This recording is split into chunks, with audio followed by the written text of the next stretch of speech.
দেখো সূর্যটা প্রায় ডুবে আসছে, লাল হয়ে গেছে। আর এত সুন্দর একটা পরিবেশ দেখে আমিও বসে পড়লাম এখানে কবিতা আবৃত্তি করতে। ধান ক্ষেত, আমার লেখা একটি কবিতা আমি আবৃত্তি করছি। কবিতাটি হলো হঠাৎ দেখা। হঠাৎ দেখি দমকা হাওয়ায় উড়ছে ধুলোবালি।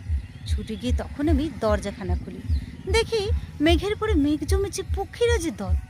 আমার দিকে তাকিয়ে বলে, যাবি নাকি চল।